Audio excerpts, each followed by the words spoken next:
Ladies and gentlemen, it is our first SmackDown pay-per-view of this season of Universe. And we are live in Sacramento, California.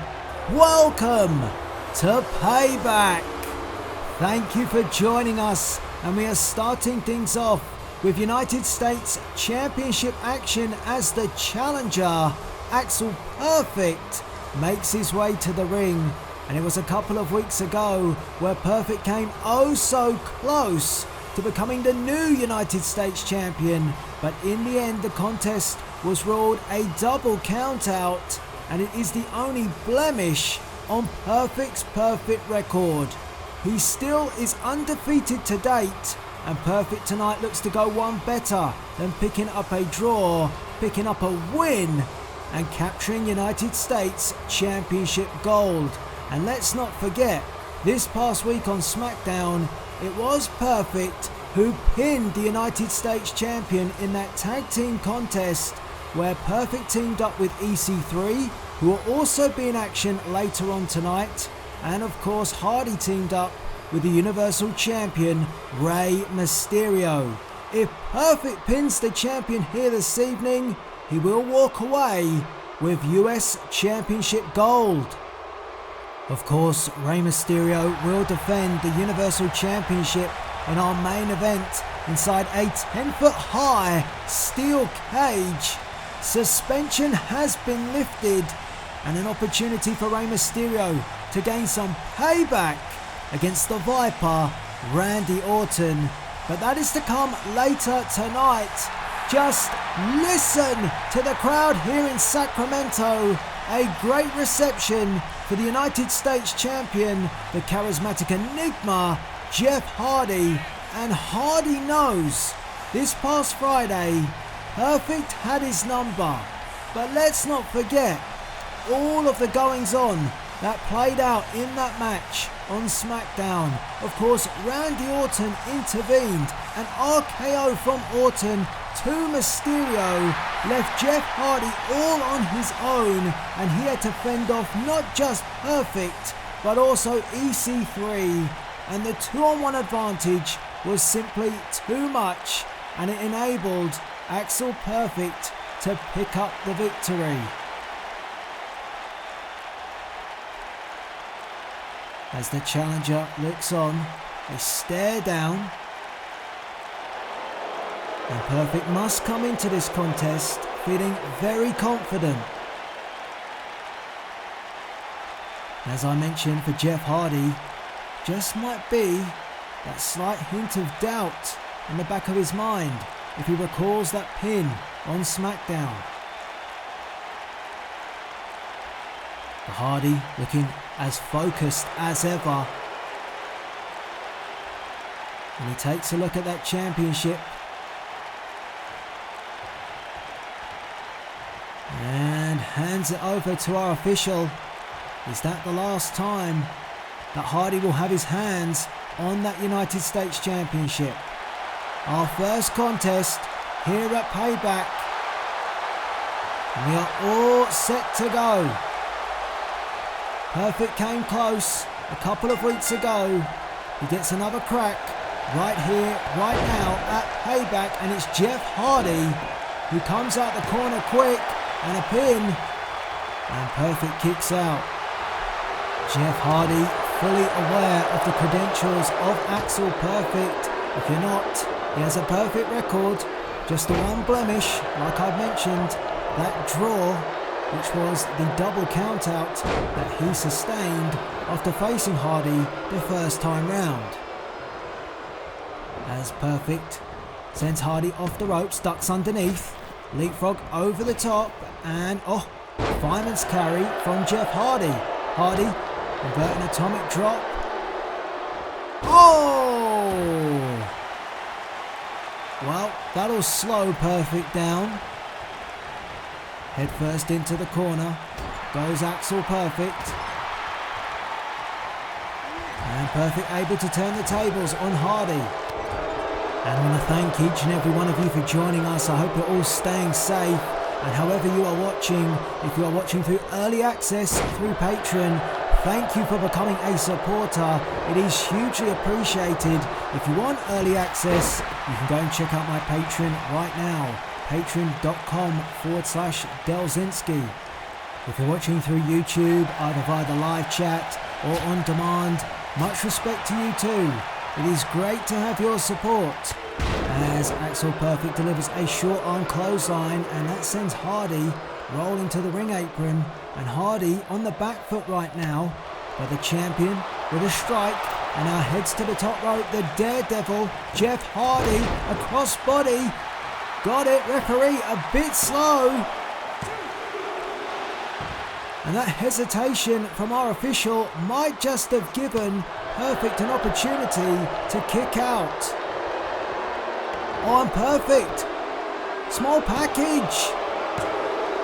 Oh, and a 2 count, very close.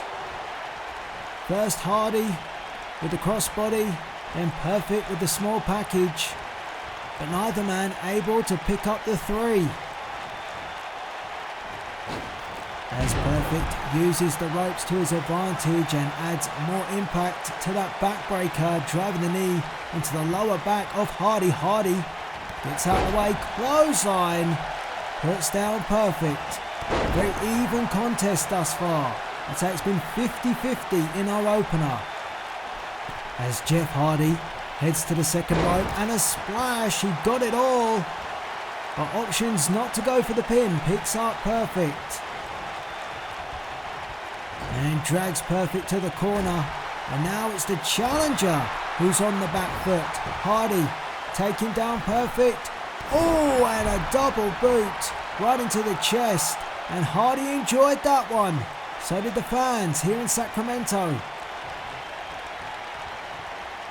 And Hardy ties up with Perfect, a knee. Stumbles the challenger. The challenger manages to get a block and a big boot. And that cut down Jeff Hardy follows up with a pin, and Perfect. Oh!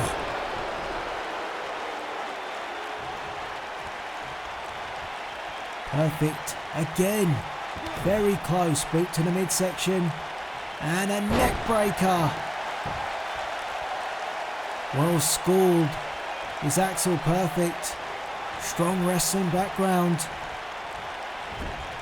Of course, the son of Mr. Perfect. And Perfect. Well, what's he looking for here? Going up to the top. Hardy in a dangerous position. Superplex. Takes up and down, and both men felt the brunt of that.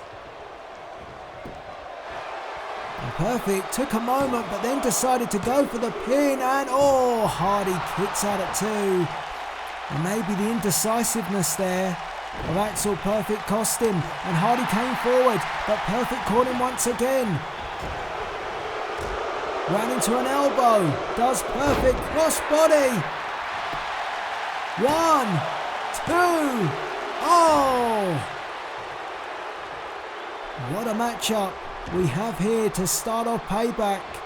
These two picking up where they left off from 2 weeks ago. It was a cracking match on SmackDown, and it's got better here at Payback. And Axel Perfect fights his way free from Jeff Hardy. Forearm shot. Stumbles the United States champion. And Perfect with the clothesline, and now the action spills to the outside. Seems that Perfect wants to inflict more damage and potentially bend the rules. Well, Mr. Perfect was no saint. He bent the rules as well. And now Axel Perfect doing just the same. Sending Hardy back into the ring after using the ring barricade to his advantage. And now Perfect with a crossface, trying to crank back the neck. And look at the pressure being applied, and Hardy slips free. Escaped to Jeff Hardy, and Hardy plants Perfect with the DDT. Great response from Hardy. Shot to the chest. Ooh, Perfect felt that one. And then a stiff shot. And now Hardy sends Perfect to the outside. And oh, look at this. A spectator once again. Who is that guy? Watching Jeff Hardy in action once more. As Hardy with the double boot to the outside. And Perfect slow to get to his feet. Hardy, ever the daredevil, taking a risk, and my goodness! Well, that didn't look like it went well for either man. Hardy crashed into Perfect, and somehow Hardy's already back on his feet. That was crazy. The referee's count continues, and Hardy brings Perfect back into the ring. I thought Hardy had done some serious damage to himself. It was a risk. It paid off. And Hardy now back in the ring. I just have to still wonder, who is that continues to watch backstage? He seems to be highly interested in Jeff Hardy.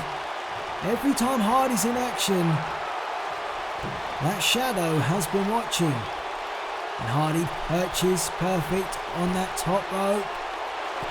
How about this for a camera angle? Whoa! Great counter from Perfect.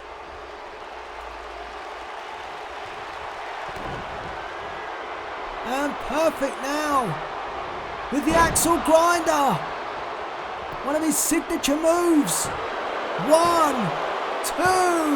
Oh, and very close. 2.9. And for a moment, Perfect put his hands on his head, thinking, what have I got to do to wrestle away the United States Championship from Jeff Hardy? As he dumps Hardy in the corner.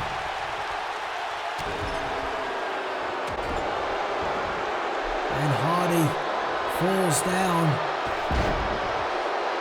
And I said this matchup was a 50-50 contest, but now I feel that Perfect has gained the edge. And Perfect going for the submission, maybe trying to nullify the aerial ability of Jeff Hardy. That would be wise. If he can take away that high-flying athleticism of Jeff Hardy, it could really vote well for Perfect, but Hardy has already escaped. And Hardy sends Perfect off the ropes. Perfect comes in, stops, puts the brakes. Not even sure what Hardy was going for, and I guess we'll never know. Perfect retains control. Another submission. And the fans voicing their displeasure, clearly behind Jeff Hardy. And he will need each and every member of the WWE Universe to get behind him if he is indeed to retain the United States Championship, because at the moment, it's not looking good. Ooh. And face first into the second turnbuckle goes Jeff Hardy. Champion needs to find a way back into this. Where is Perfect going? This is not the norm for Axel Perfect, but a perfect splash. And oh! Well, Perfect now, opting to take a risk. It came off, but still, Axel Perfect cannot pick up the 3. And you see frustration, the stomps from Perfect. And that's one thing that Perfect cannot afford to do, is get frustrated with Hardy. And that frustration has let Hardy back in. Hardy a veteran. He knows how to frustrate his opponents. And Jeff Hardy always has heart. And that heart and determination is being shown now. As Hardy once again, well, this didn't work the first time. Can it work the second? Yes, it can. He gets it all. And Hardy somehow already back to his feet, in pain, but up and looks for the twist of fate. But Perfect stops him, and Perfect, well, he had that move well scouted. Hardy was looking for that big boot, the tee up for the twist of fate, didn't get it, but now Perfect doesn't get the DDT attempt. Oh, Perfect. Well, that didn't look good. Axel Perfect, maybe fatigue setting in for the challenger. He's gonna have to gut it out.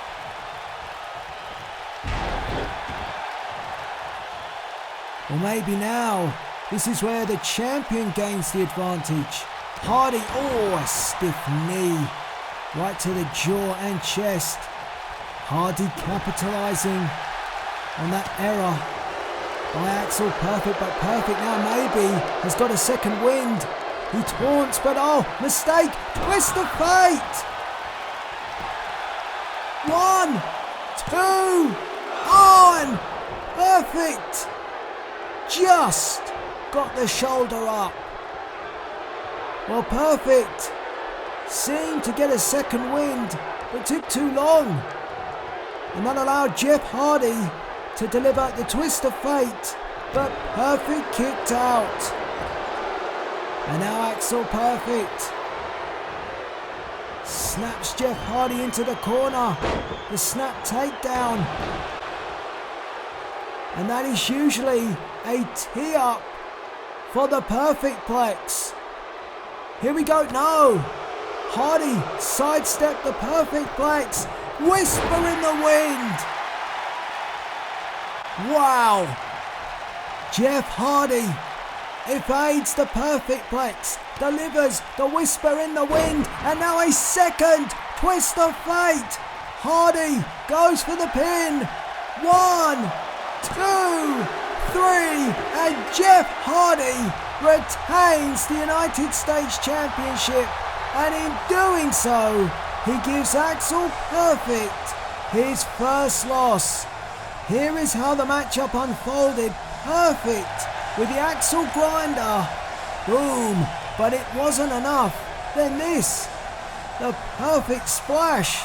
But Jeff Hardy weathered the storm, and a twist of fate, the first one didn't get the job done, but the second one did. And Jeff Hardy overcomes any reservations that he did have after being pinned by Perfect this past week on SmackDown. Jeff Hardy retains the US Championship here at Payback. Well, what's this? General Manager Shane McMahon, and there he is, John Cena in attendance here at Payback and shaking the hand of our General Manager. John Cena here tonight, enjoying the action. And up next, it is time for the in-ring debut of the baddest woman on the planet, Rowdy Ronda Rousey. Welcome back to Payback, and up next we have women's action for you here this evening as the Queen, Charlotte Flair, makes her way to the ring, and Charlotte Flair walks into Payback with an injury. She is not 100% after being attacked by Ruby Riott a couple of weeks ago, but she believes that she will still be able to have enough to knock off the baddest woman on the planet.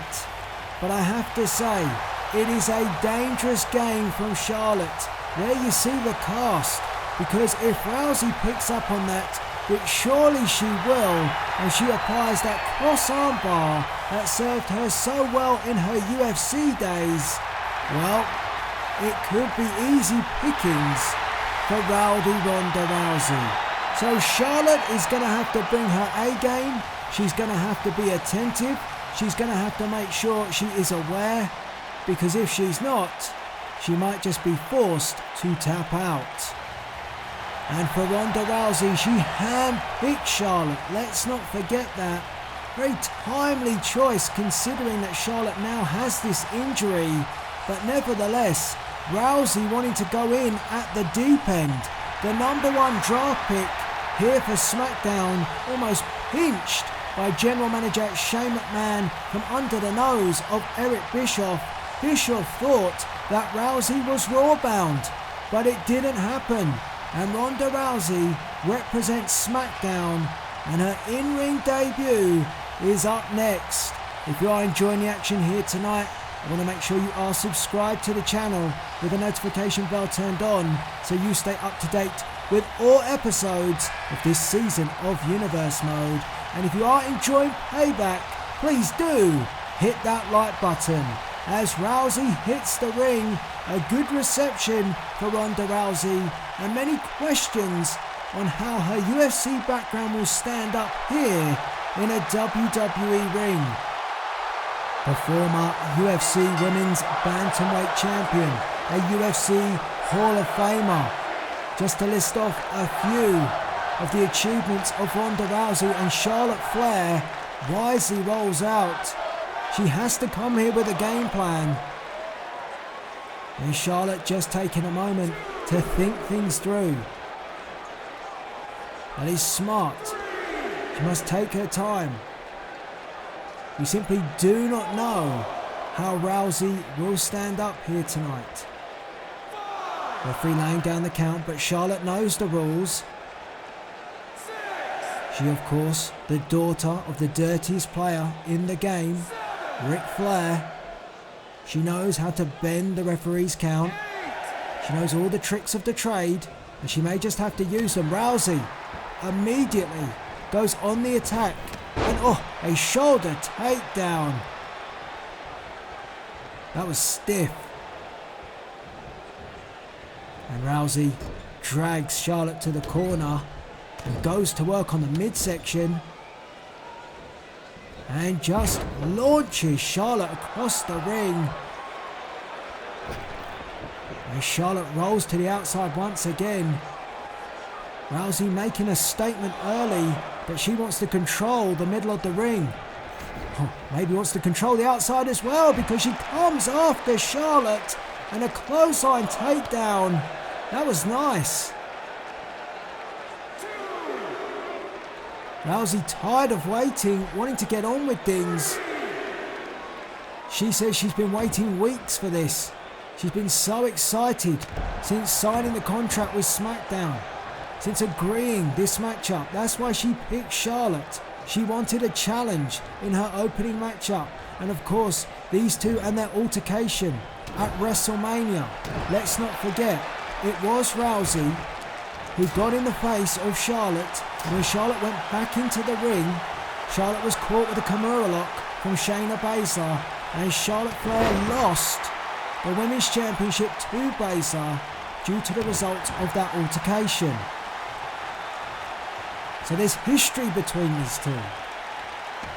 And credit to Rousey for wanting this matchup. She could have took an easier option, but she hasn't. And you see now, working the arm. That cast can only protect Charlotte for so long. And Rousey really applying pressure early here. And then slamming down the casted arm of Charlotte. And back to work goes Rousey. And you can already see the pain from Charlotte. It must be excruciating after those steel chair shots, which almost shattered the wrist of Charlotte Flair from Ruby Riott a couple of weeks ago on SmackDown. But Charlotte, she will fight. And Charlotte has come back. Elbow to the back of the neck by Charlotte Flair. Sends Ronda Rousey off the ropes, ducks underneath, leapfrog over the top, and turns. Wow, neck breaker. Rousey stays on her feet, but turned inside out there, sent off the ropes, and Charlotte with an elbow.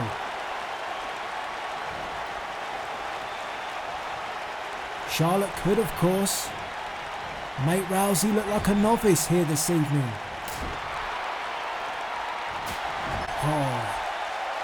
Trademark chops from the Flair family. and that cuts down Ronda Rousey.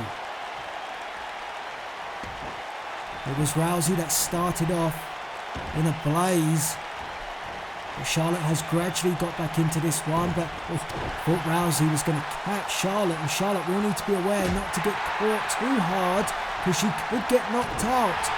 That is how dangerous it is being in the ring with Ronda Rousey, a jaw-jacker from Rousey.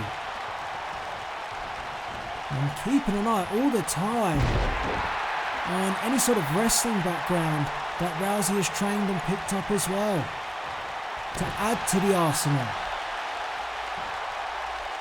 And for the moment, Rousey very happy to continue to work on that arm, and oh no, oh! Well, it's legal.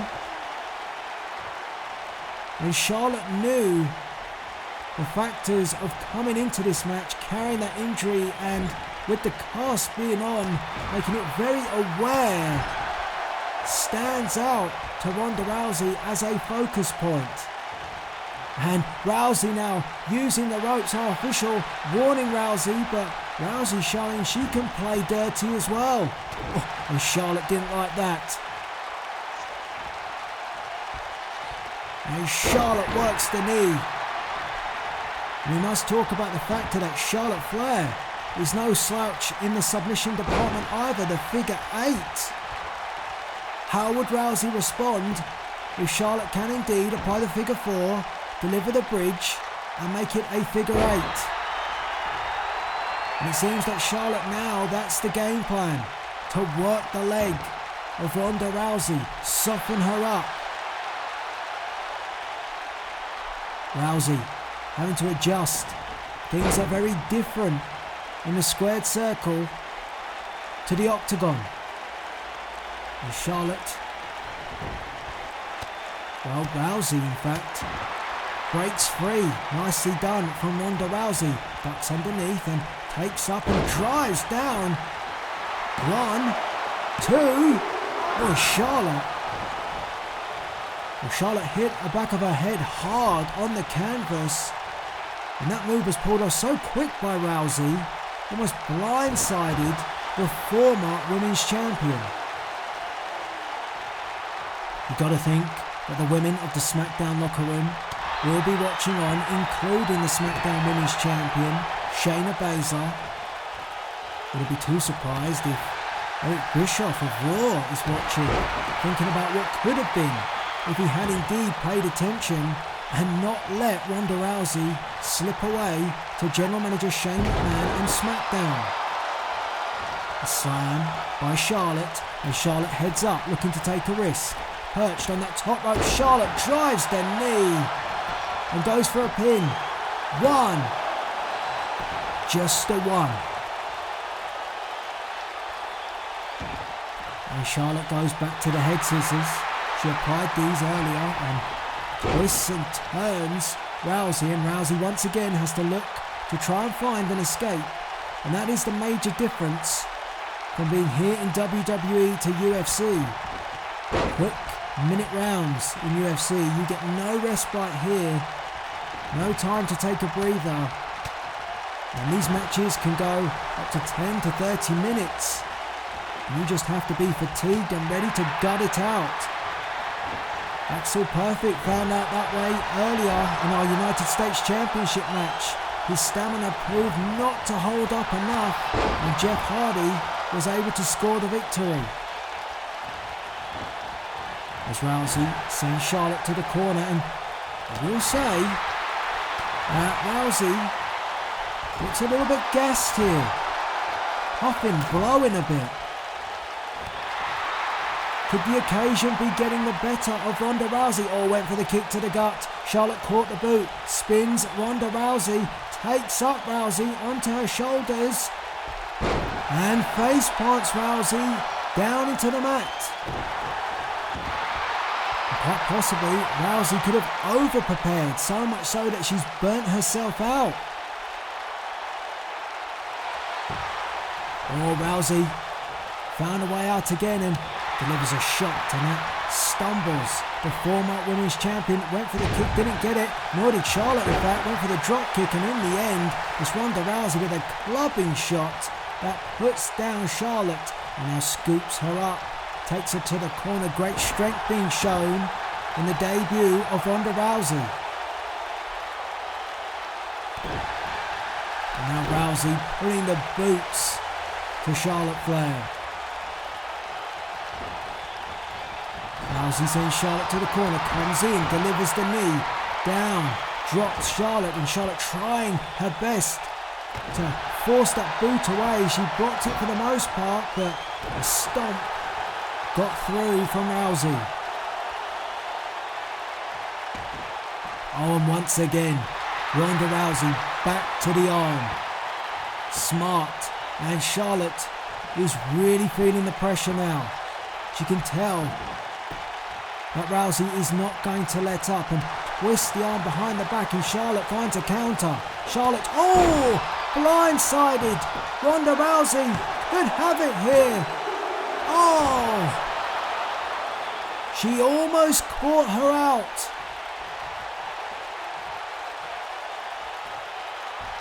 And Charlotte on the move, on the top rope, and Rousey, stunned, dazed, turns around. Charlotte perched. Rousey came forward. Charlotte passed her away, but got caught again.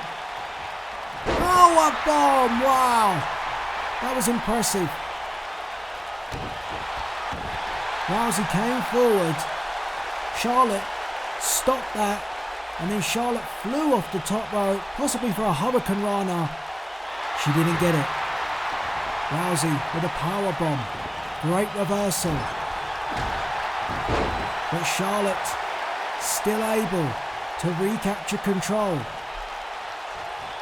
And takes down, and it's a very interesting scenario that we have here. Rousey focusing on the arm of Charlotte, and Charlotte focusing on the leg of Ronda Rousey.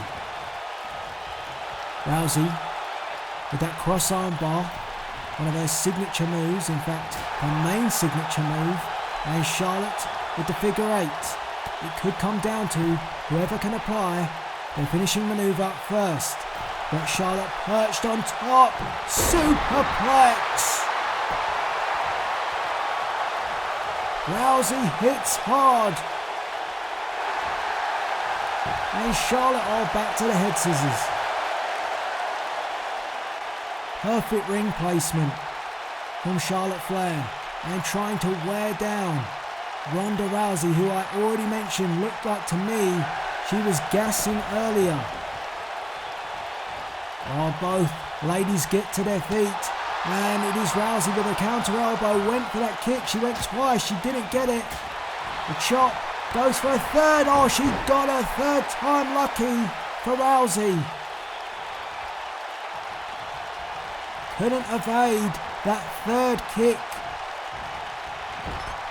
Well, Charlotte has certainly held her own. For anybody thinking that she was going to be an easy target with that arm issue, not at all. Past and all, she's held her own. And Rousey tied up the arm, sleeper. Well, now we're really getting to see the arsenal of Ronda Rousey. A sleeper hold applied, and Charlotte,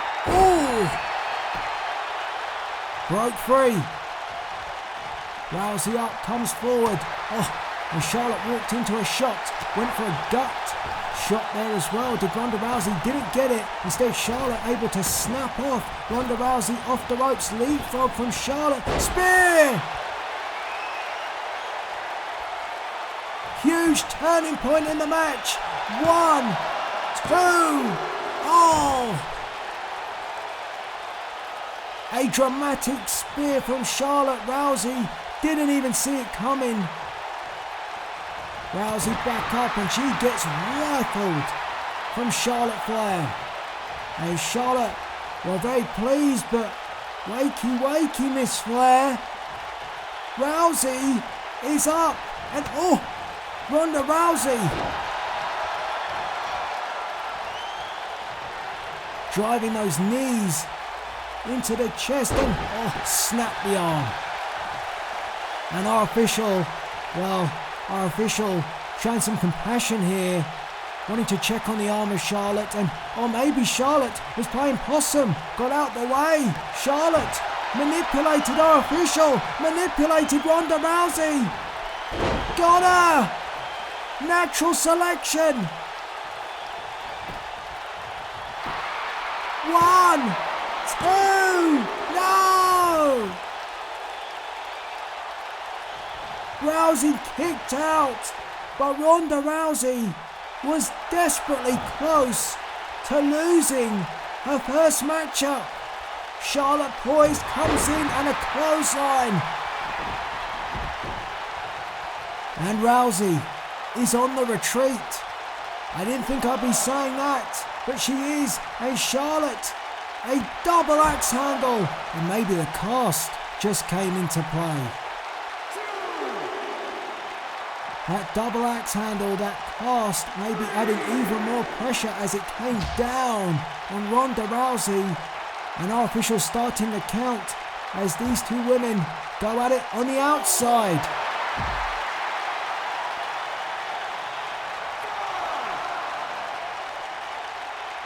Referee up to the count of 5. 6 now. And Charlotte feels it's time to bring Rousey back in.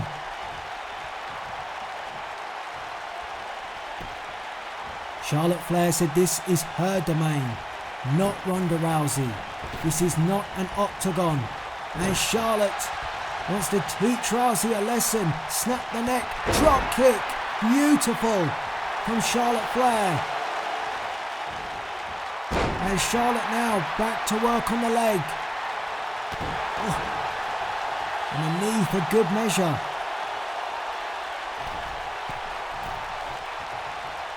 Oh, wow. Got her.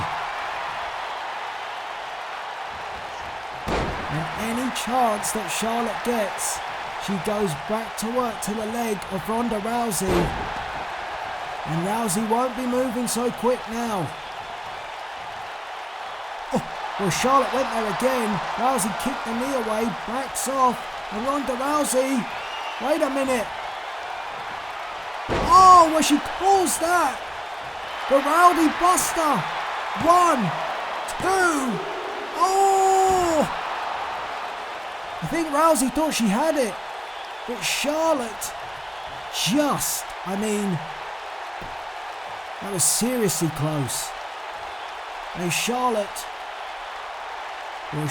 is dazed as she gets to her feet from that Rowdy Buster from Ronda Rousey, and she comes forward and she walks straight into that arm takedown.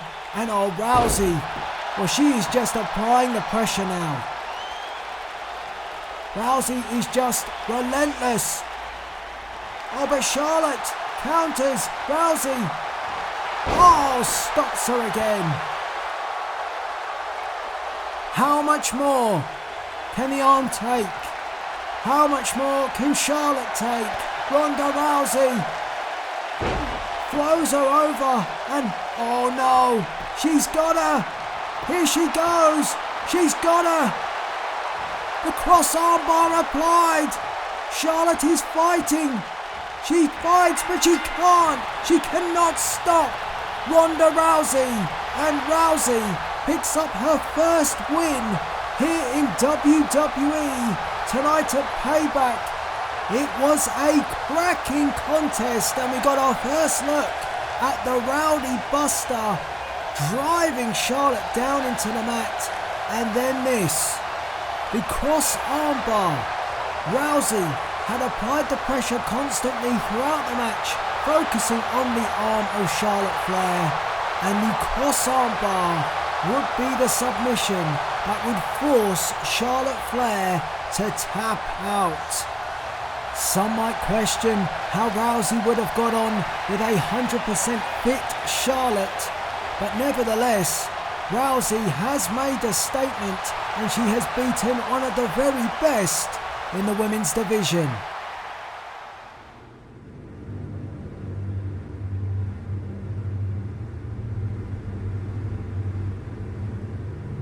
Ladies and gentlemen, we rejoin Aleister Black. As part of the Payback kickoff, we saw Black enter an unknown location in search of Bray Wyatt. If you didn't catch the kickoff, you can do so on demand on my YouTube channel. But it appears that the search continues. Black looks like he's in some sort of basement or boiler room. Steel chair in hand, well, not for long. But Aleister Black continues to look for Bray Wyatt. Will he find him? Well, up next, it is Tag Team Championship action. Daniel Bryan teaming with Drew McIntyre to take on the Kings of Wrestling. Welcome back to Sacramento, California, here at Payback. I hope you're enjoying the show thus far, and if you are, please do drop a like on this video.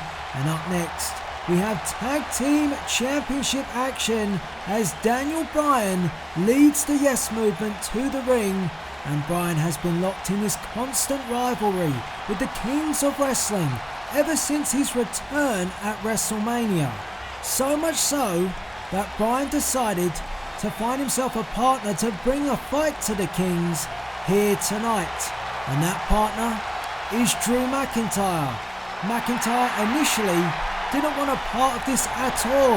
He wanted to focus on his own career, which isn't going too well at the moment.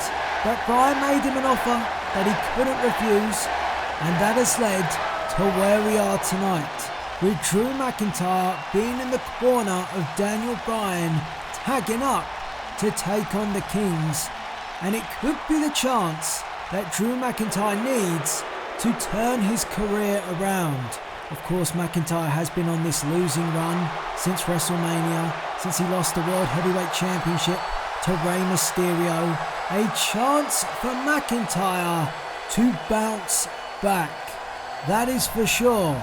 And he could indeed claim Tag Team Championship silverware in the process. But wait a minute, where is McIntyre? McIntyre's music is playing and Daniel Bryan...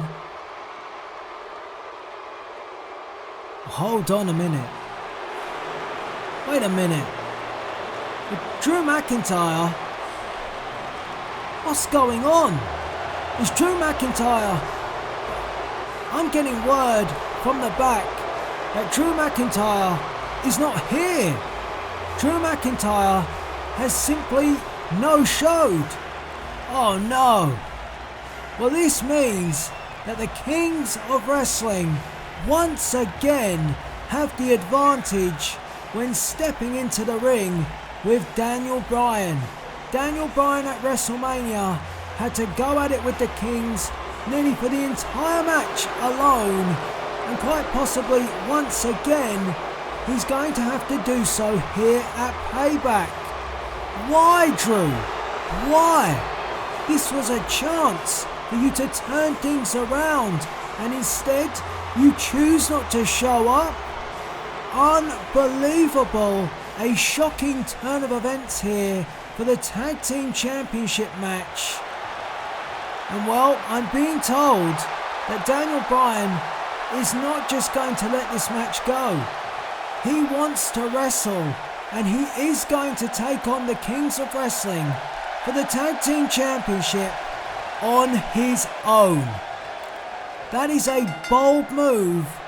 We will find out if it's a wise move very shortly as this matchup gets underway, and the crowd, well, they are trying to be the partner for Daniel Bryan at the moment.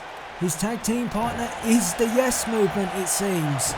Daniel Bryan chants echoing here in Sacramento, California, and Daniel Bryan has come out with kicks of fire. Can't believe it. Speechless. McIntyre, well, we knew he was reluctant to partner with Bryan, but I thought he gave Bryan his word when he did indeed lose that matchup. Seemed like there was respect there in SmackDown, but I don't know. Only Drew McIntyre knows what's going through the mind of the Scottish psychopath.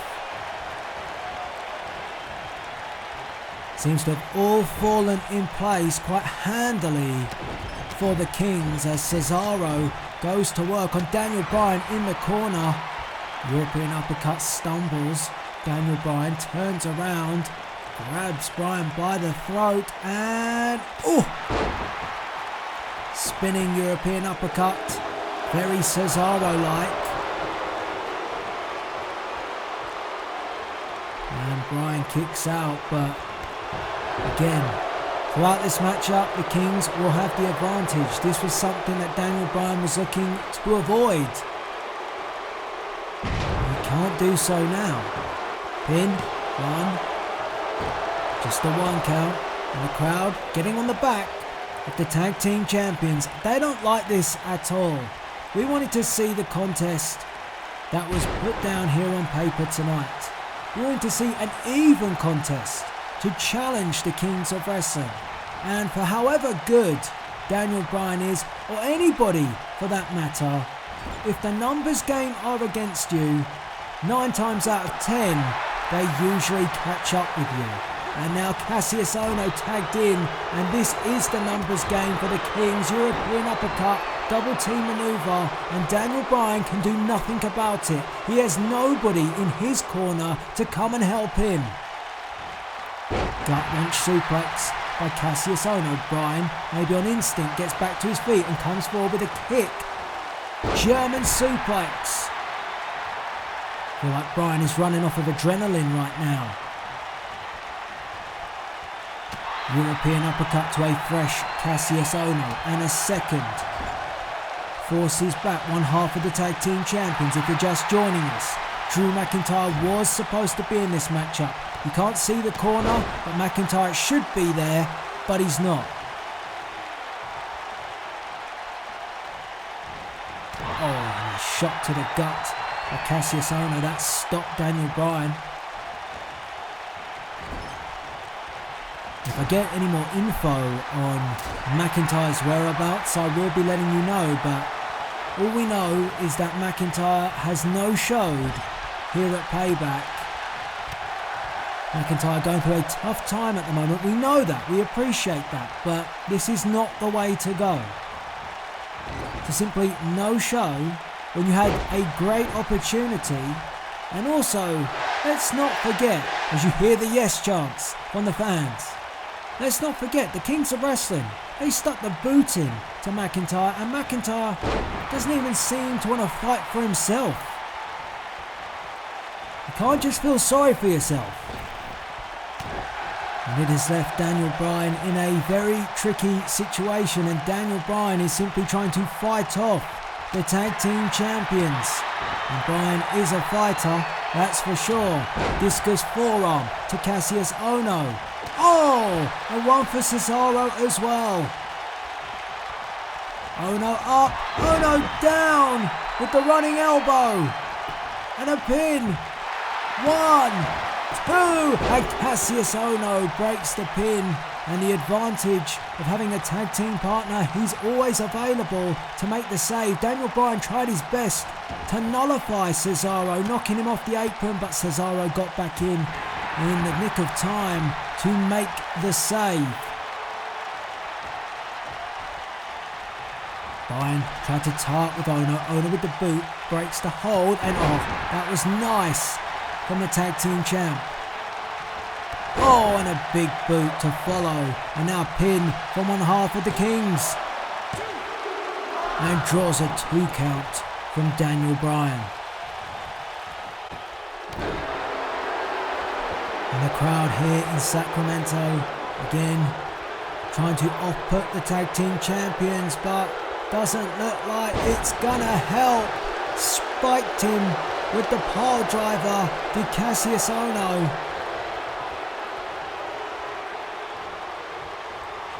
And Ohno backs off, and Bryan slow to get to his feet, dazed and stunned. Here comes Ohno, cyclone kick, got him. This could be enough. 1, 2. Oh, and Bryan showing some great toughness. Kicking out and Bryan fighting his way back to his feet. He's back up. Uppercut from Daniel Bryan. Kick from Daniel Bryan. And Daniel Bryan sends Cassius Ohno to the outside. Keep an eye on Cesaro.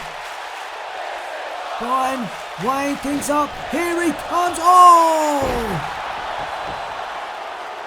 He got blasted.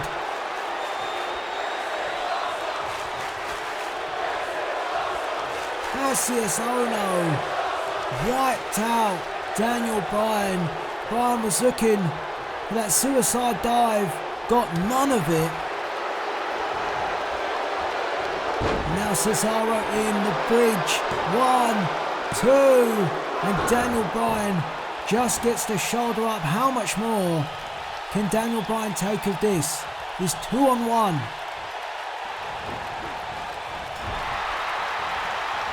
European uppercut from Cesaro. And it could be. I think so, yep. He's going to go for the corner. European uppercut again.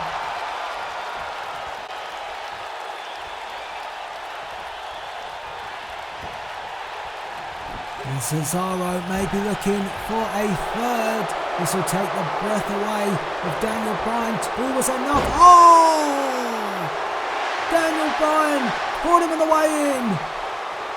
Cesaro up, but gets kicked into the corner. And now the comeback is on. Daniel Bryan flips over the top. Ducks. Oh no!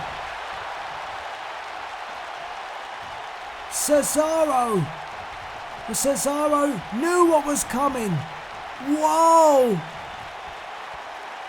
Oh! What a variation from Cesaro. And that European uppercut was right on the jaw of Daniel Bryan. And Daniel Bryan still suffering the effects. Is he going to go for it again? Oh, so nice. He did it twice.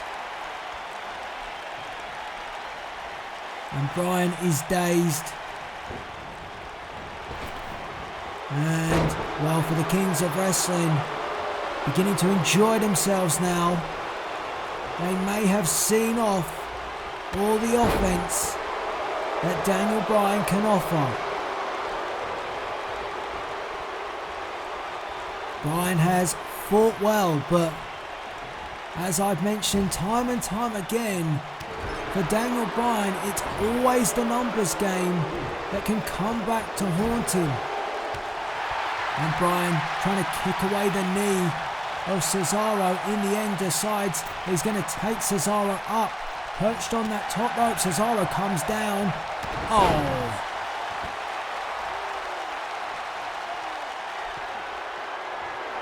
And now one half of the Kings is ready to swing.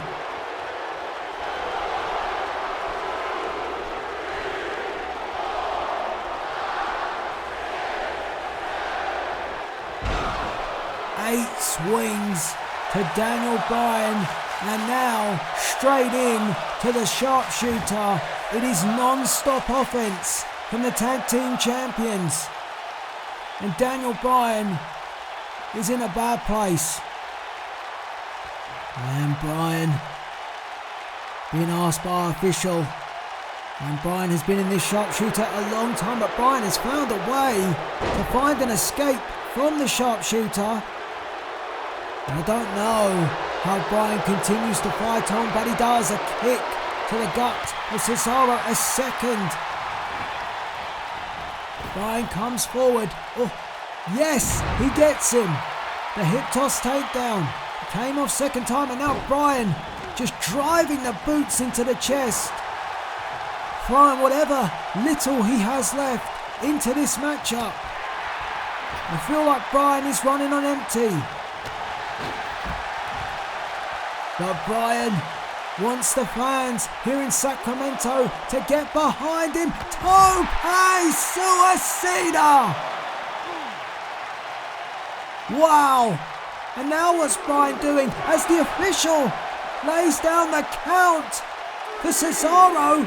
Bryan turns to Ono. Tope suicida for him too.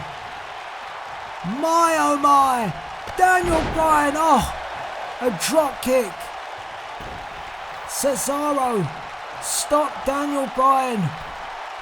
And Cesaro heads to the top. Elbow. And a cover. 1, 2, and somehow Bryan just lifts that shoulder off the mat, but Cesaro immediately tying up Daniel Bryan once again. A true burst of offense from Daniel Bryan, 2 suicide dives. And as he came back in, maybe too much. Maybe should have reserved some of that energy. But in the moment, he felt that was the right thing to do. But Bryan, he's still in this. And Daniel Bryan with a drop kick. And a second. Can Bryan do what many would believe is the impossible? He's using the crowd and their energy to keep going, and now the yes kicks. This is an incredible effort from Daniel Bryan. Yes! And Cassius Ohno looks on. Oh, here comes Ohno. Oi, Cassius, no! Oh, Daniel Bryan kicks off Ohno. Boom! There goes Ohno. Daniel Bryan on top. Flying goat. He could have it. Oh, and Cassius Ohno, he wouldn't have made the save. Cesaro got the shoulder up, a stare down between Ohno and Bryan. What a contest we are seeing. Can Daniel Bryan walk away with the Tag Team Championship on his own after Drew McIntyre let him down here this evening at Payback? Drew McIntyre no-showed. He was supposed to partner Bryan. Bryan took the match anyway, goes it alone, and Bryan has come close to taking the titles away from the Kings. Daniel Bryan, oh, he stopped him. He stomped him and he stopped him. Ties up, butterfly suplex.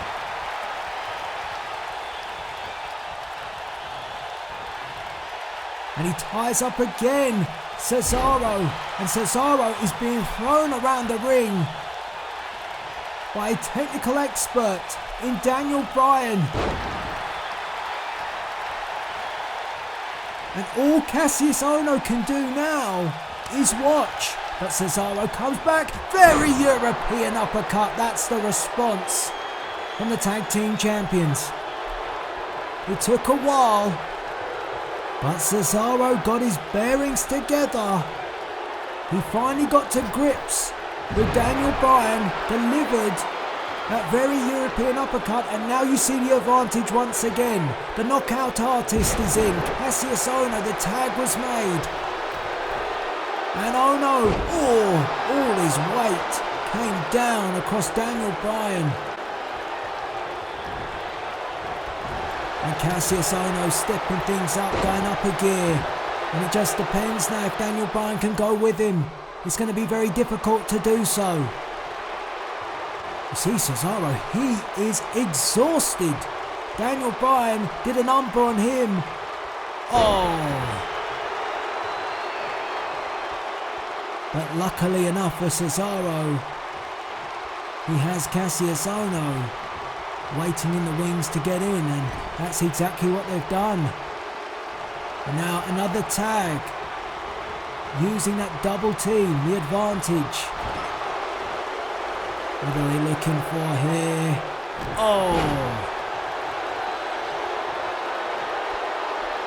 Couple of quick successive tags by the tag team champions. That's why they are the tag champs. And a straight jacket power bomb from Cesaro. He enjoyed that.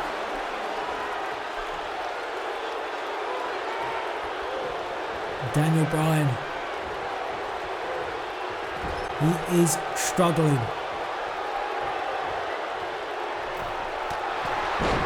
Uppercut from Cesaro. What on earth are these two looking for here?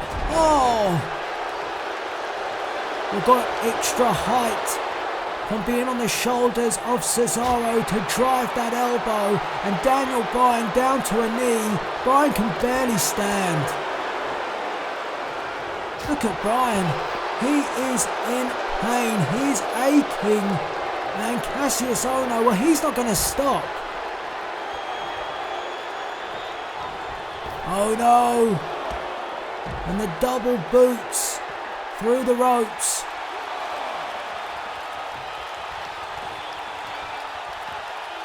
And once again, if you are wondering why there is no one in the corner of Daniel Bryan, this isn't a tag team elimination match or anything like that. The fact of the matter is, Drew McIntyre did not show up here tonight. He was supposed to partner with Daniel Bryan. For some reason, we don't know why, he has decided not to be a part of this matchup. And Bryan has been going at it with the Kings of Wrestling now on his own. And he has fought valiantly. But the Kings have been gaining more and more. But no, yes, lock. Yes, lock.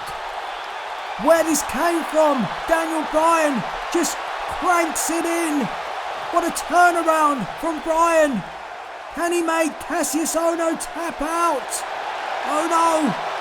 Try to find a way out, he does. Cesaro doesn't need to come in. And Ohno holds his arm. Oh, and then the rolling elbow. Well, maybe Cassius Ohno thought to himself, enough is enough. Bryan is still a danger to their tag championship. The rolling elbow, and now Cesaro. Neutralizer.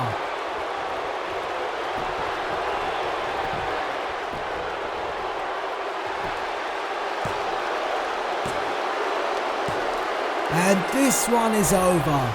The Kings of Wrestling retain. Daniel Bryan had one last roll of the dice. It was the yes lock. It surprised me. I didn't think it was gonna happen. He got it locked in, but it wasn't enough. As you see the match and how it unfolded, for the most part, it was the Kings, but Bryan had his moments.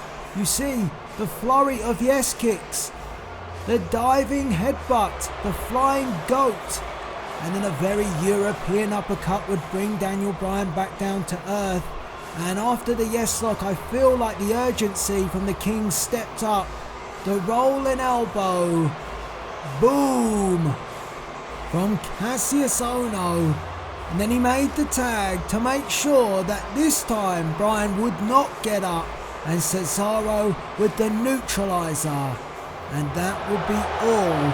And oh, well, maybe that's not all, because the Kings of Wrestling are going to continue to beat down Daniel Bryan after this contest, for goodness sake. As if you hadn't inflicted enough. Oh, this is a joke. And no one is here to help Daniel Bryan. Oh, wait a minute. John Cena. Well, it was Daniel Bryan that came to the aid of John Cena at WrestleMania. And John Cena has now come to the aid of Daniel Bryan. John Cena in attendance here to enjoy the action, but making sure that his friend Daniel Bryan takes no more beating from the Kings. And the Kings of Wrestling were quick to bail out and made sure they got the hell out of Dodge. And oh, Cesaro, he's ducking out through the crowd. and a continued stare down.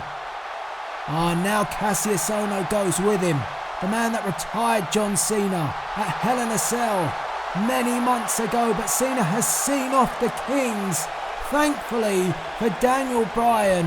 No!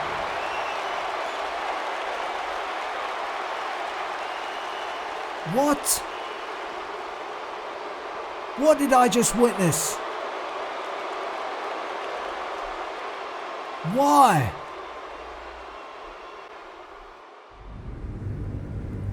Well, we are back in this unknown location as Aleister Black continues his search for Bray Wyatt.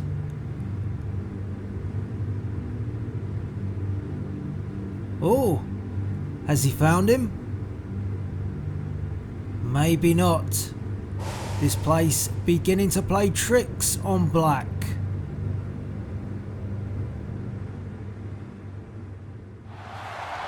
Well, the search continues, but for Mike Kanellis, there is no need to search any further, as up next, it is the Beast Incarnate, Brock Lesnar, taking on Mike Kanellis in a street fight. Welcome back, and here comes the miracle, Mike Kanellis, and many believe that Mike Kanellis will need a miracle if he's going to come out of this one unscathed. Kanellis inadvertently getting himself mixed up in this rivalry between Samoa Joe and Brock Lesnar, and maybe, rightly so, the Beast Incarnate and his advocate Paul Heyman have taken food and water off of the table of the Kanellis family on two separate occasions when Mike Kanellis was scheduled for action to kick off SmackDown. Heyman and Lesnar made sure that did not happen, and of course, how can we forget that Kanellis has received 3 F5s, not 1, not 2, but 3 from Brock Lesnar, and in addition to that, his wife has received one as well. Yes, Mike Kanellis, his wife Maria Kanellis, suffered an F5 at the hands of the former WWE Champion Brock Lesnar last week on SmackDown, after the week before Kanellis thought he got one up on the Beast. Well, that one-upsmanship was short-lived, that is for sure, and now Mike Kanellis walks into Suplex City. It is a street fight here in Sacramento, and I believe that Mike Kanellis is going to need every weapon that he can get his hands on if he is going to stop Lesnar here this evening. And Lesnar is in a foul mood. No Paul Heyman to accompany the Beast to the ring, which means that Brock Lesnar has been unleashed. No advocate to calm him down, and that does not vote well for one Mike Kanellis. One of our marquee matchups. Many interested to see how Kanellis fares against Lesnar. Some of you sadistic people just want to see Kanellis be ripped apart. I've read the blogs. I've seen what you're saying. We're going to find out how it goes down as the referee signals for the bell. This matchup is underway, and Mike Kanellis wisely ducks out the ring and takes a well-needed thought process. And Kanellis, he's not being shy. He's grabbed a steel chair from under the ring, and Lesnar just waves him on to come in, and Kanellis comes forward but hesitated, and it gave Lesnar an opportunity to take that chair out of the hand of Kanellis. And ladies and gentlemen, the doors of Suplex City are open. That's 2. If you're keeping count, let me know in the chat. Let me know in the comments how many suplex are performed by Brock Lesnar in this matchup, because I ain't going to be able to keep count. I just have that feeling right now. As Lesnar delivers those knees to the gut of Kanellis, and Kanellis already in trouble. A third. I'm doing alright thus far.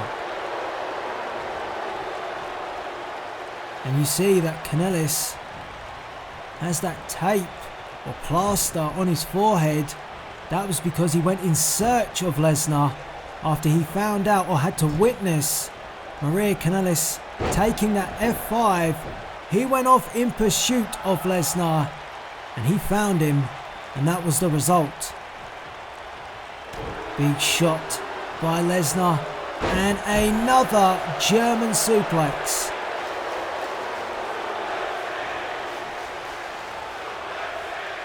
And a chant of Suplex City begins to echo here in Sacramento. Some of the fans behind Kanellis, they believe, much like he does, that he has been mistreated by Paul Heyman and Brock Lesnar in those weeks where he was due to wrestle, he was booked to wrestle, but he never got to. And the money that he was due to be paid never reached his bank account because those matches did not take place because Heyman and Lesnar hijacked SmackDown. And Lesnar seems to just be getting started and says, "Get up." And Kanellis up to a knee and just hooks Mike Kanellis and tosses him with another suplex across the ring. And that steel chair that Kanellis brought in as an equaliser has done him no favours, as Lesnar launches Mike Kanellis. Once more, Kanellis gets up and is put back down. My goodness. Lesnar didn't even leave his feet. A pin. 1, 2. This is over. No. Oh no. Brock Lesnar pulled up Mike Kanellis by the hair. Our official could have come down with a 3, I think, already. But this is Brock Lesnar in his domain. Suplex after suplex after suplex after suplex. And it may just be only a matter of time. And Kanellis is dumped to the outside over the top rope. My God, what a fall that was. And the Beast now looking to inflict more pain outside the ring. Our official heading to the outside. Falls do count on the outside of the ring in a street fight. And Kanellis finds somehow a way to respond. A spine buster on the concrete floor. And that will stop Brock Lesnar momentarily. Head first into the steps goes Lesnar. And where's Kanellis going? Oh, well, maybe Kanellis had planted a few weapons prior to this match. And a kendo stick to the gut because he knew exactly where that weapon was. Well placed by Kanellis. And a kendo stick coming down and Lesnar trying to shake it off, but you get hit with that bamboo, that stings the skin. And Lesnar sent back in the ring. And Kanellis is coming after him, weapon in hand. And another stiff shot to the midsection. And Kanellis beginning to get going, making use of this street fight rule. Anything goes. Another one.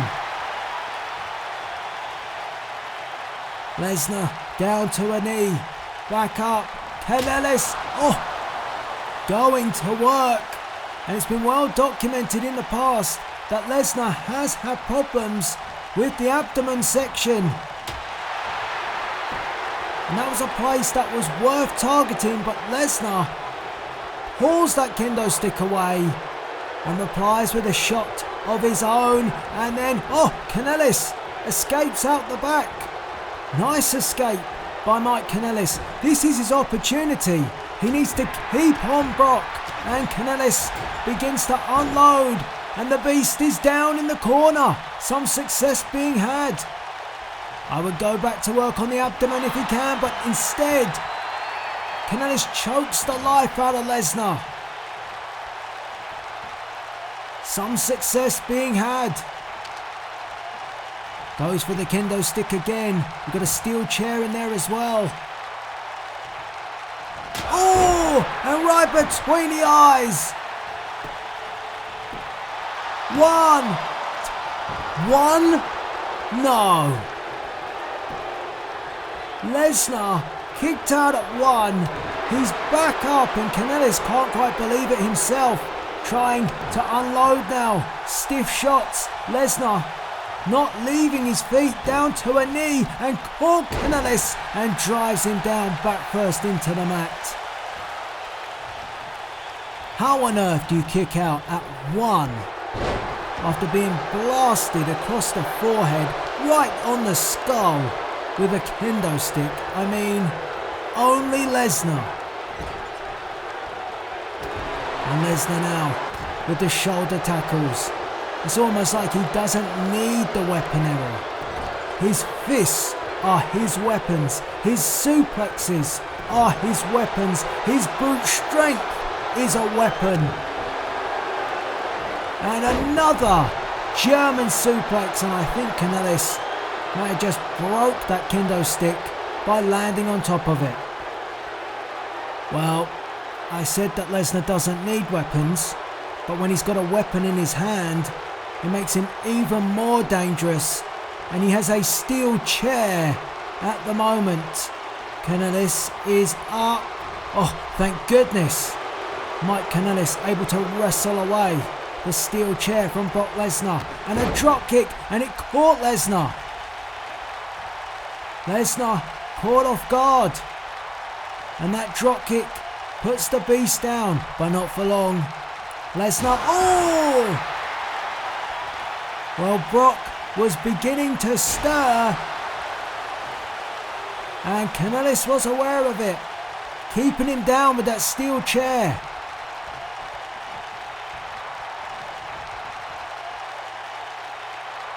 But it's not enough to ensure that the Beast stays down. Up to a knee, and Kanellis. Well, I have to say, Kanellis is doing all the right things. But only a 1 again. And Kanellis can't quite believe it. He looks to the fans here in Sacramento. I mean, they're in shock as well. A 1 count. And now goes to the eyes. Kanellis just doing anything. A desperate man does desperate things. Heads up to that second rope. Drives the point of the elbow into the Beast. This is the best offense that Kanellis has had in this match thus far. He's got to keep it up. He's got to stay on Lesnar. Lesnar now back to his feet. Kanellis, drop kick. Goes for another pin. 1. Oh my. It's going to be a long night for Mike Kanellis. How is he going to pull this one off? And I'm sure somewhere, Samoa Joe is watching. Maybe just kicking back and enjoying seeing how well Mike Kanellis can perform against the Beast, to see if he can do anything that might soften up Lesnar for a future encounter between Joe and Brock. And Kanellis, using that kendo stick once again, picks up Lesnar. Another shot, but Lesnar stumbles, stays on his feet, went for another. Lesnar replies with one of his own, and that's enough. And then a belly-to-belly suplex. And that's just how quickly momentum can change when you're in the ring with the Beast incarnate. Stiff knee from Lesnar sends Kanellis off the ropes, ducks underneath. Oh, Kanellis caught him! A gutsy performance thus far from Mike Kanellis.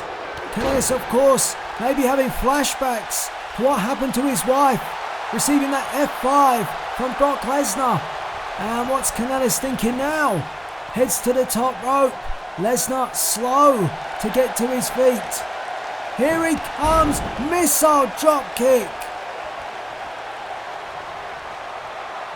Well, Kanellis has used all the weapons that he brought into play. They've served him well. It's taken some time, but he has made a dent in the beast. And a super kick puts Lesnar down. 1, 2. Oh, his first 2 count of the match.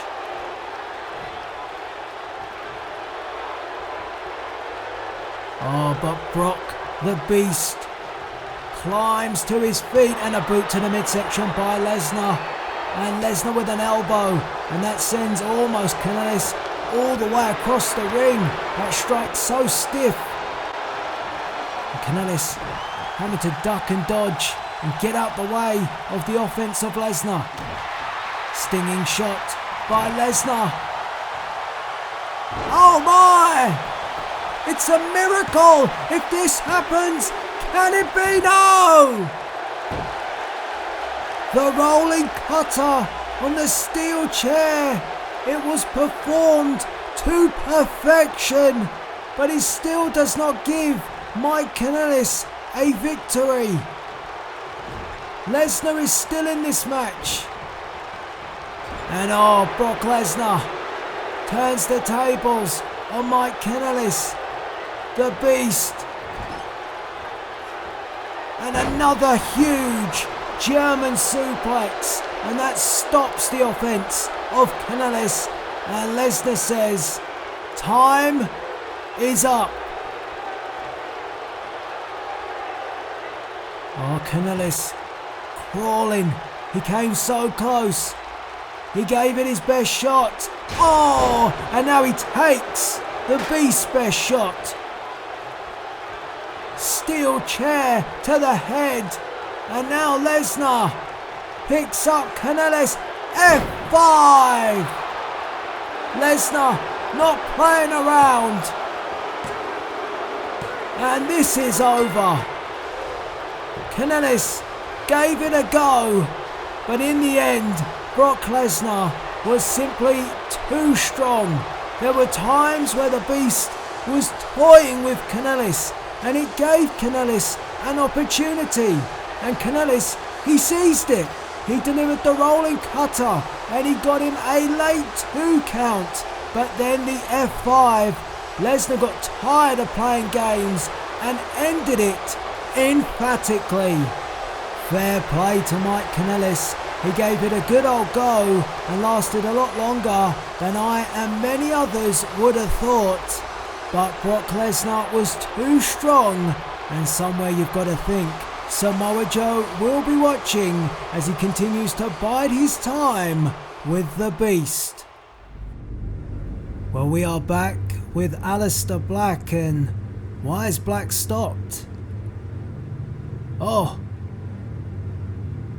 who or what is that? Is that the unnamed existence that Bray Wyatt speaks of?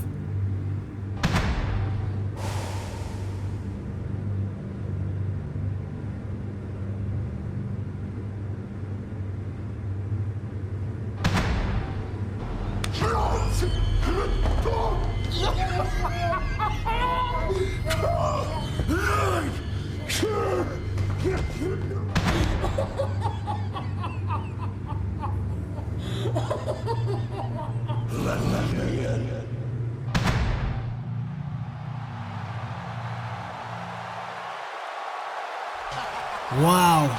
Well, up next, the $1 Million Championship will be defended. Ted DiBiase's $1 Million Champion EC3 laid down the open challenge. So who will accept?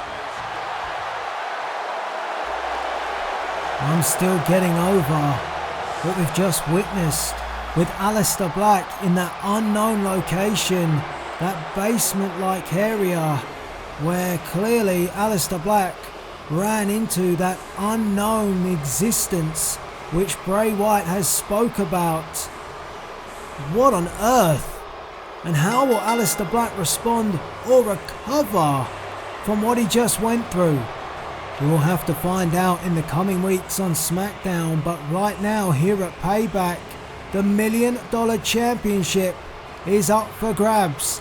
EC3 laid down the open challenge to the entire SmackDown locker room 1 week ago. So who will answer the challenge and who will take on EC3 for Ted DiBiase's $1 Million Championship? Of course, EC3 is the prized asset of DiBiase. So can you imagine how it would feel to have that $1 Million Championship taken away? It could happen, and rest assured that the championship will be defended.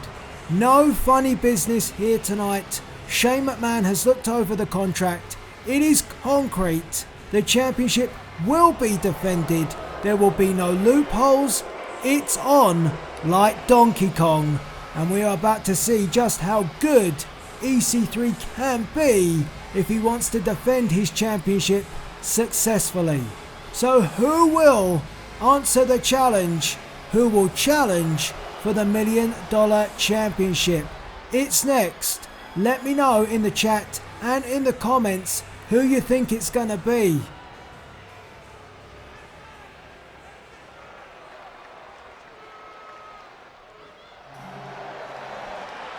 Bro, no way. Can it be? Well, we're hearing the distant chants of bro, bro, bro. And that can only mean one thing. That the original bro has answered the challenge. Matt Riddle is going to be the man who steps up from the locker room to take on EC3.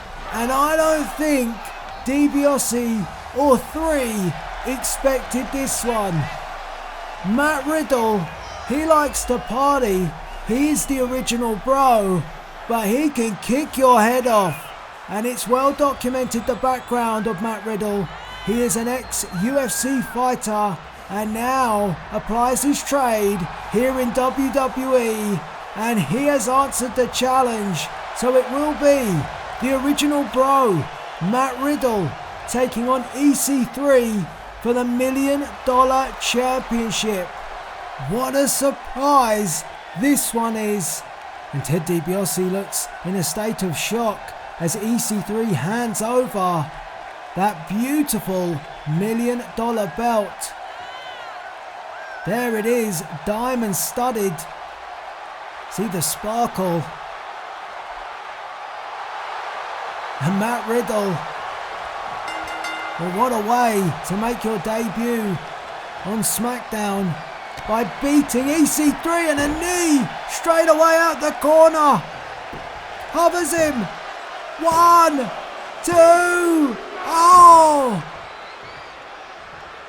Well, DiBiase, usually cool as a cucumber, but I think he was sweating right there. EC3 just kicked out and Matt Riddle is throwing caution to the wind. These kicks are flying everywhere and 3 is having a duck and dodge and gets caught with another knee. A second. Covers again. 1. Oh, and this time EC3 gets his bearings together and kicks out at 1. Or maybe the champion surprised at who accepted the challenge too. And that's what happens. You can't just throw out a challenge and think it's going to be easy. And now Ted DiBiase getting involved, trying to protect his asset. And EC3 trying to steal this one. 1, 2. Oh, and he nearly did. Riddle. He's got to keep an eye on DiBiase. DiBiase has a lot of money invested in EC3. We cannot forget how at WrestleMania he stiffed both the Velveteen Dream and Mojo Rawley and optioned for EC3 to be his champion.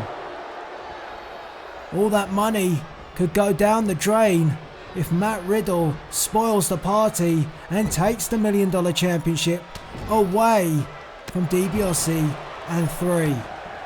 Big boot by Riddle. Comes back, hits him right on the jaw, and Riddle wastes no time again. A cover. 1, 2, bow! No. 2. And Riddle again back to the kicks, and slow is EC3 with that fireman's carry, trying to do something. Wearing all the gold is EC3. His attire tonight, diamond studded, but it's about the championship and a cradle. And can he have him here? Oh. It is desperate for EC3. He has really been caught out. And Riddle holds on.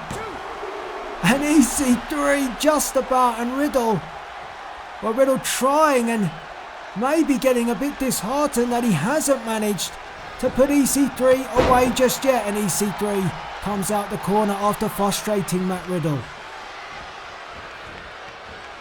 Comes out the corner, gets up from the mat.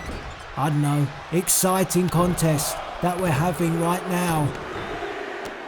The original bro is here in Sacramento.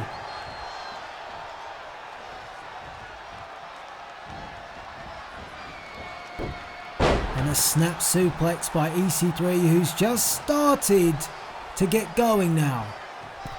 Managed to overcome the constant pins from Matt Riddle. It was a blazing start by Riddle, a pin by EC3, and it draws a 1 count.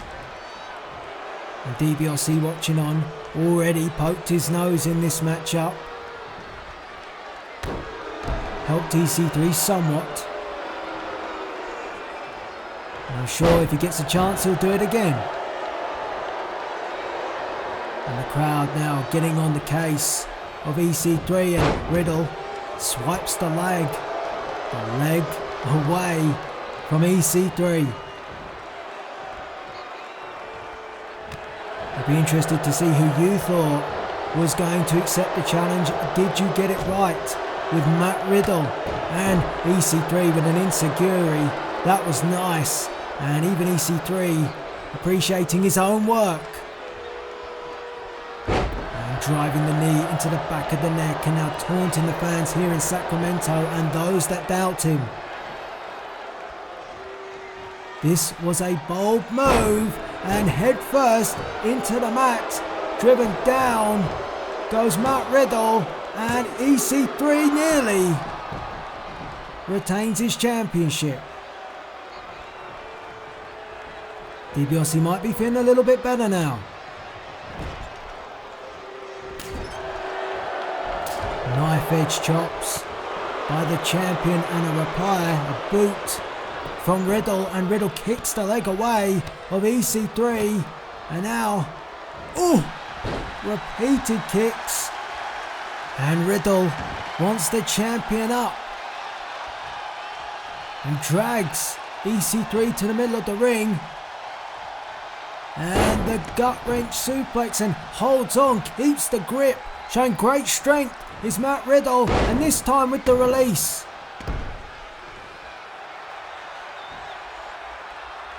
DiBiase again being made to sweat as he looks on from ringside. His champion, who offered this challenge, in jeopardy of losing his championship, but sidestepped did EC3, and a knee lift. And Riddle rolls to the apron, maybe to catch his breath, and EC3 comes forward, goes for the suplex, didn't get it. Instead, Riddle plants him face first. And Matt Riddle on the move, heads to the top rope, high risk, cross body, holds on, pin, 1, 2, and a 2 count. And Riddle says, any chance of a 3, but referee says no, 2, only 2, and DiBiase continues to look on. It wouldn't surprise me if DiBiase makes an offer to Riddle at this rate. Elbow from EC3. Oh, wow. That shifted the momentum back in favour of the champion. Just like that, EC3 can put you down. And a stiff shot. A stiff chop, not a stiff shot. I don't know what that is. Sounds dodgy to me. As Riddle now down on the canvas. EC3, talk about the $1 Million Man sweating it out. EC3 is certainly sweating it out. He has been under pressure from the offset. As 3 heads back to the ropes, Riddle is up but doesn't get there in time, and a drop kick from the second rope from EC3 took a little bit too long for my liking, but he managed to deliver. And great strength power bomb. 1, 2. Oh, and Riddle kicks out of the sit down power bomb, and DiBiase looking on. His prized asset is not having it all his own way, and the championship is on the line. And EC3, is he looking for that 1%er? If he gets it, that TKO-like maneuver, but Riddle is aware of it. And Riddle sends EC3 off the ropes, and 3 ran into the knee. I don't think Riddle got all of it, but he got enough of it, and immediately grabs EC3 and again rolls through with that clutch. And the release.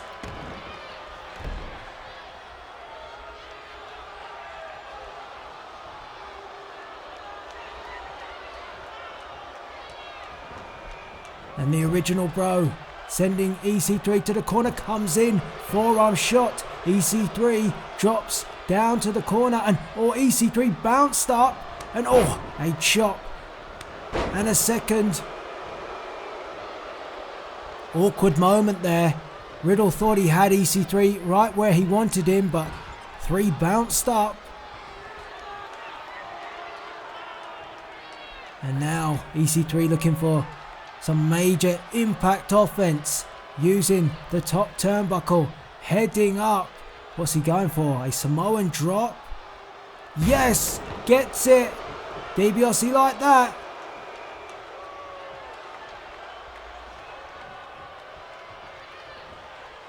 And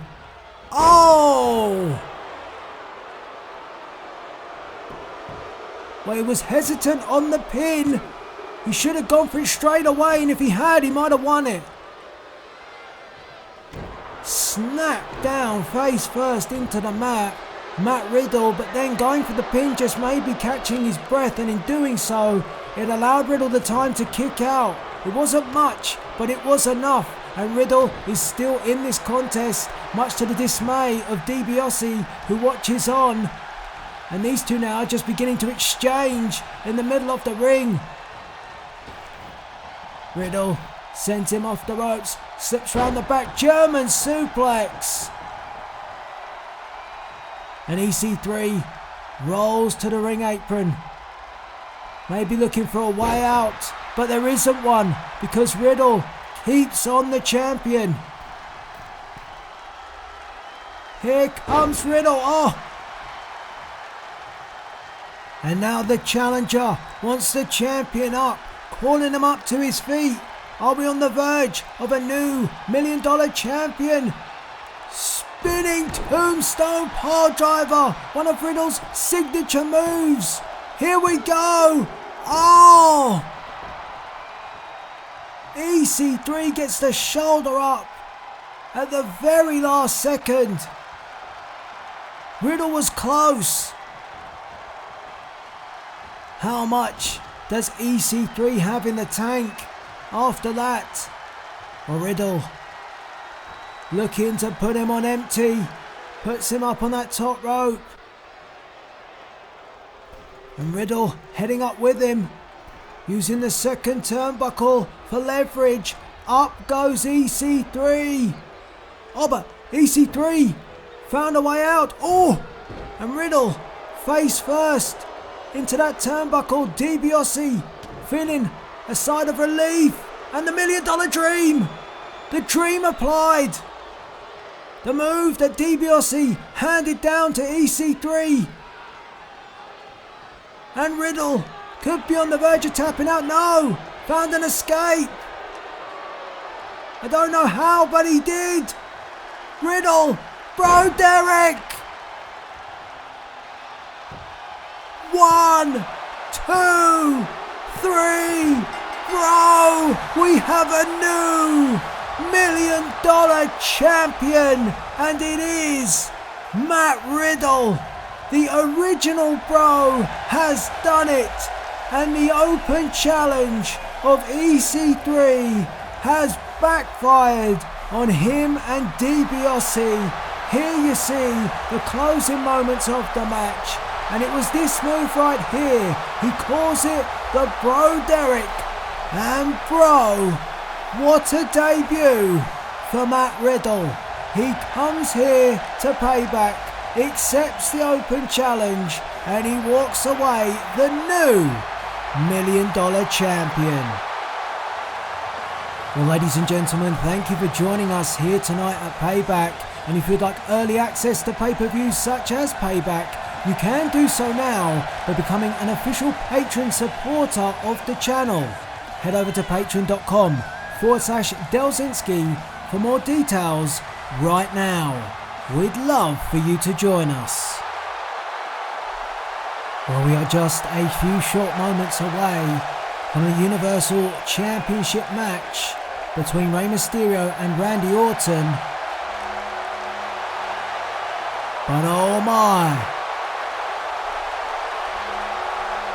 Before that matchup takes place, it appears we're about to be paid a visit from the Reaper, the Phenom of WWE, The Undertaker. It was reported earlier this week that The Undertaker would be here tonight to address Chris Jericho and the barrage of insults that have been thrown at him after The Undertaker delivered a chokeslam to Jericho 1 month ago. And The Undertaker, true to those reports, is here at Payback. It's going to be very interesting to hear what The Undertaker has to say. Jericho, of course, referring to the dead man as a spent force here, and that his best days are past him. Well, I'd like to cast your mind back to WrestleMania, where someone else made those very same references. Kane, the younger brother of The Undertaker. And what happened at WrestleMania? The Phenom returned and Kane was put to rest in peace. But that hasn't stopped Jericho continuing to talk up his game, continuing to slate the name of The Undertaker. And Jericho has gone so much far to say that he will bring pain to the dead man, and pain is coming in the form of the Painmaker. I wonder what The Undertaker thinks of the reference of the Painmaker. Does the Reaper fear that encounter? Many questions, and we are about to get some answers. Has Chris Jericho thought this one through? Does he really want a piece of The Undertaker? Well, the constant calling out may just become a reality in a few short moments, and The Undertaker might just give Jericho what he wants. I just hope that Jericho is prepared, crowd on their feet, as the darkness looms over here at Payback, and the Phenom has arrived.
The Undertaker making it clear he does not fear the Painmaker.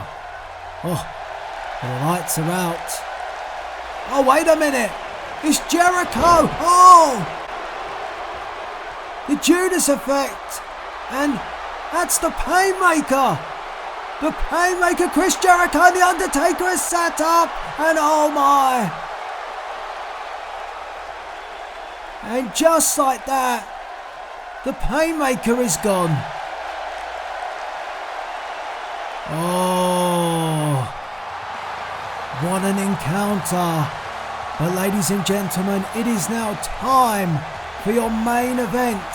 The Universal Championship is on the line as the champion, Rey Mysterio, defends the championship against the Viper, Randy Orton, in a 10-foot high steel cage.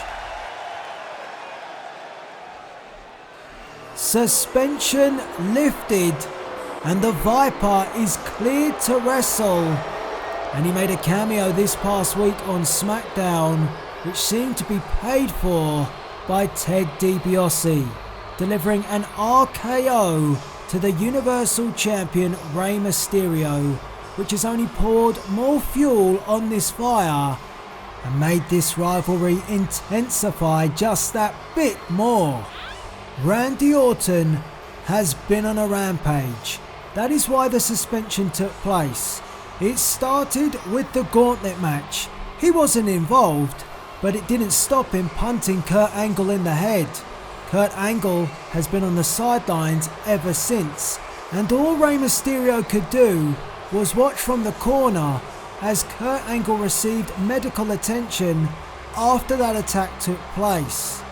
And then Orton after that decided to strike anytime, any place. An RKO to the Street Profits on the night of the draft. He then decided to revisit and target the Universal Champion, and he did so. Constant RKOs. The major difference here tonight at Payback is that Orton cannot hide and strike because he will be locked in the confines of the 10-foot high steel cage. That stipulation put in by General Manager Shane McMahon, and Orton would only attend this event if the Universal Championship was put on the line. Our General Manager almost put in a corner by the attorneys of Randy Orton. This matchup happens under controversial circumstances. Rey Mysterio gets what he wants, but will he get the payback that, in my opinion, he deserves? We're just moments away from finding out as Rey Mysterio climbs the turnbuckle, Universal Championship around his waist, and you see the steel cage looming above him.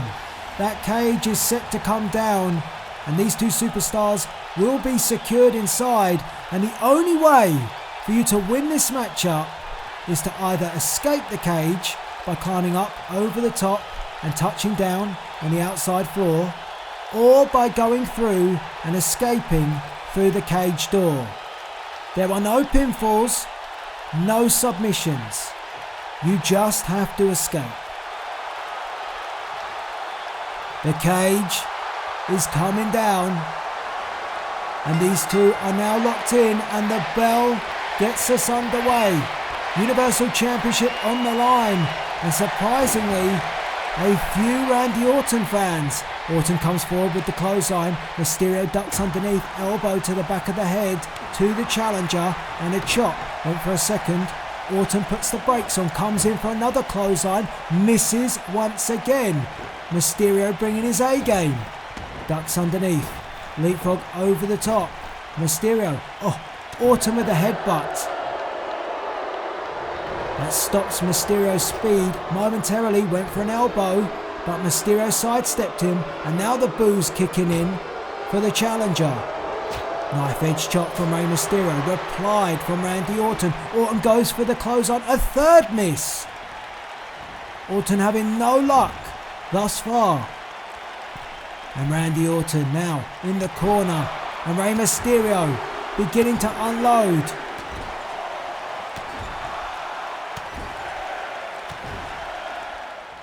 Up to 7. Orton managing to fight off Rey Mysterio. Here he comes. Misses again. And a drop kick from the champion. Very focused is Rey Mysterio, but also paying attention that his championship is on the line, and Mysterio heading up, wanting to escape, and has to kick off Randy Orton, who came after him. Double axe handle by Mysterio, deciding that it wasn't enough to keep Orton down to make the escape just yet. It's a real difficult situation for Mysterio because he will want to get his payback, but he must be mindful that his championship is up for grabs. He won't want to make the mistake and get complacent in trying to inflict pain and punishment on Randy Orton and subsequently make a mistake and lose the championship. That would be a terrible situation to be in, and only would be a gain for Orton here tonight. So Mysterio has to be careful. And of course, he must be mindful that at any second, Orton can strike with the RKO, and he gets the clothesline at last. 4 other attempts didn't deliver, but got there in the end. And now the chinlock applied by the challenger. And it has been a rocky road to get here to this match. The suspension, then attorneys getting involved. Randy Orton would not talk to Shane McMahon face to face. I don't believe they've spoken here tonight. Of course, Shane McMahon making sure that Randy Orton went without pay during his suspension, and now we're hearing rumours and links to Ted DiBiase almost funding Orton on the sidelines, and that's why Orton striked this past week on SmackDown. It was paid for by DiBiase. Everybody's got a price for the $1 Million Man. That quote could never be any more truer. And Orton, making use of the cage, can be used as a weapon. And Rey Mysterio finding out firsthand. But Mysterio strikes back. Here comes Rey.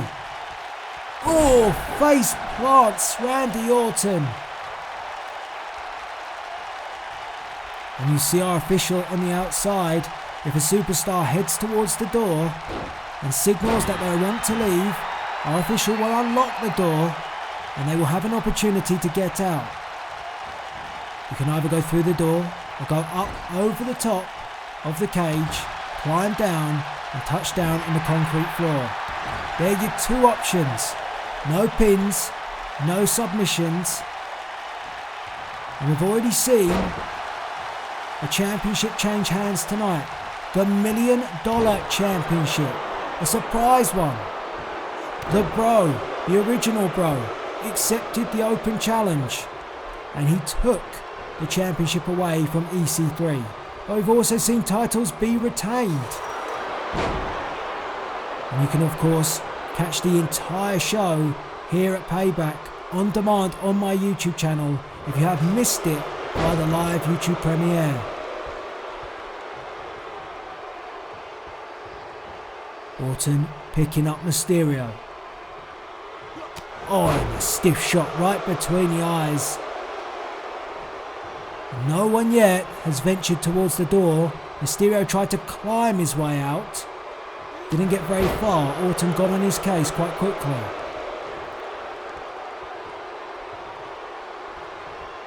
And Orton just trying to wear down Rey Mysterio. If you can keep Mysterio grounded, it will give him a good chance to climb the cage. Orton goes back once again and reapplies the pressure. Rey Mysterio getting up to a knee. The champion is up, and a punch to the gut by Rey Mysterio.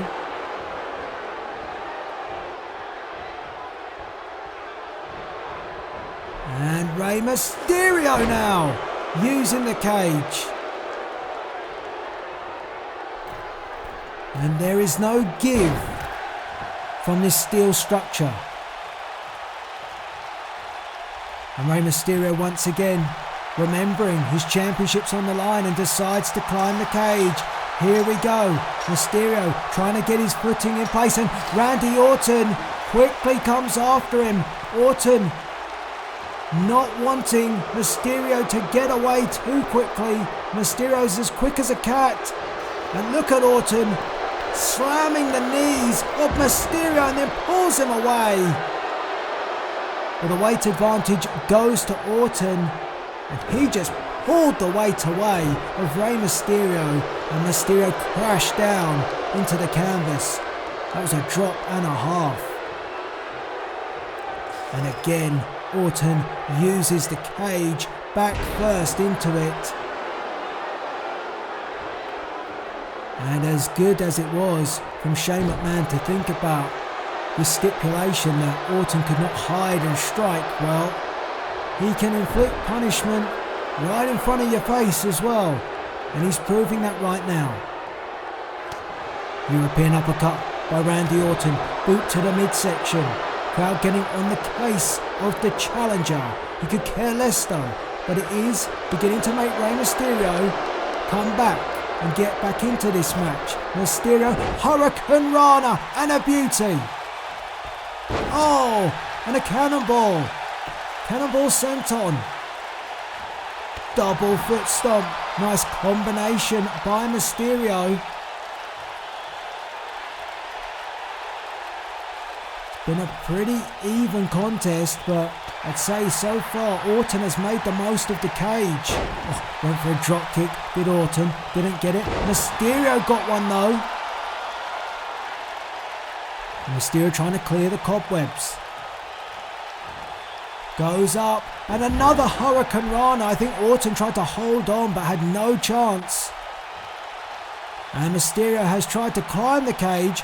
Now Mysterio goes for the door. Our official opens it up. Randy Orton begins to slither, and Rey Mysterio sees that. Oh, and a basement drop kick from Mysterio. Mysterio knew he wasn't going to get out the cage in time and decides now is not the moment. And of course our official closes and bolts the door, and this matchup continues. Jawjacker from Rey Mysterio.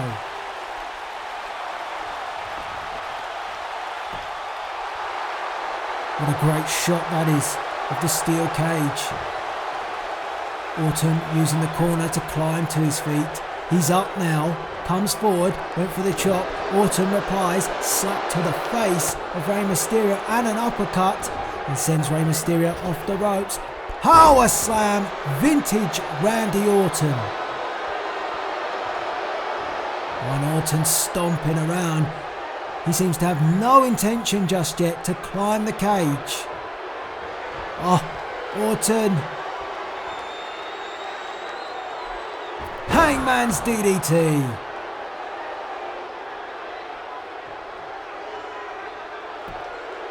I think Orton was tempted to maybe go climb, but Mysterio on instinct up to a knee.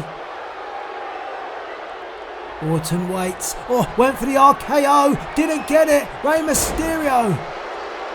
Oh, thank goodness. It could have been curtains for Mysterio and his championship reign. And Rey Mysterio becomes fully aware that it can happen out of nowhere. And Mysterio on the move, trying to get out the cage, trying to get away from Randy Orton. And Orton's come after him once again.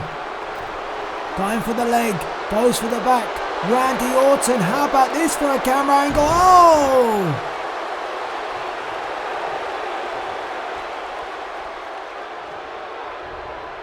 Great shot above the cage. Got a full extent of the drop. And Mysterio face first into the unforgiving mesh of this steel cage.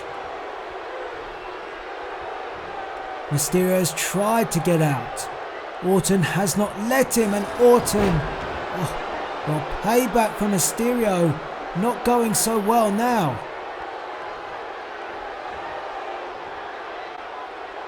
And Randy Orton Oh, a third time.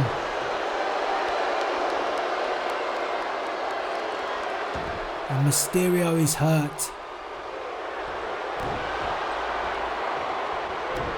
And this is where the Viper is at his best, dissecting his opponent, the apex predator of WWE.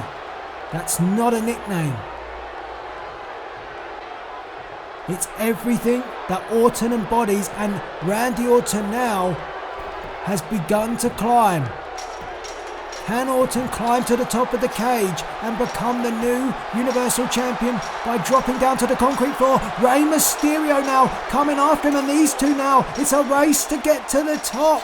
Orton just getting there, but Mysterio, who came from behind, now reaches the top as well, and these two are on top of the cage. It's a long way down. Oh my goodness.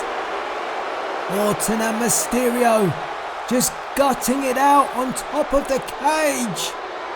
Mysterio. No! Oh my God! Rey Mysterio just sent Randy Orton from the top of the cage, and Mysterio with a dive!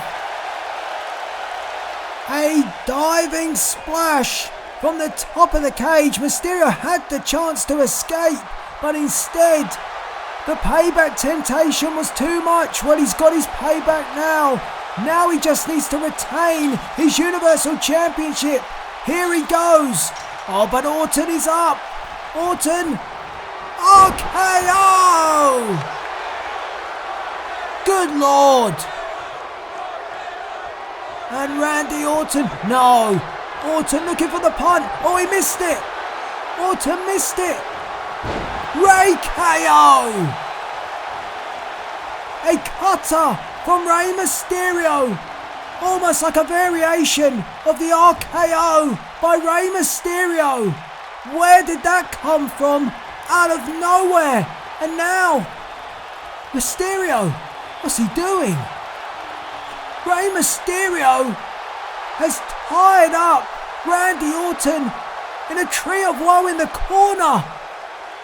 Oh, what a move! Orton cannot get free.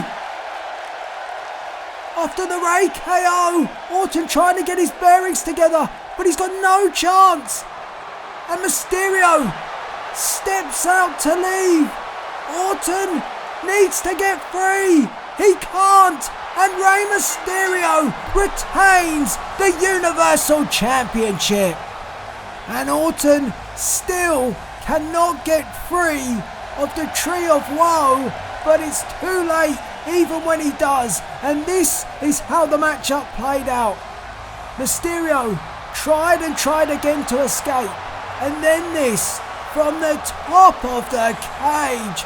Orton crashed down. Mysterio could have gone then, but he dived with a splash all the way back in. This point I thought he had the match won. Then an RKO out of nowhere pulled the match back in favour of Orton. He went for the punt. He missed it. And then this. His variation of the RKO, the Rey KO, and then a Tree of Woe, tying up Randy Orton, and Orton could not get free, and Mysterio escaped the cage. Rey Mysterio retains the Universal Championship, and he gets his payback against Randy Orton. Ladies and gentlemen, thank you for joining us. We will catch you very soon. Good night.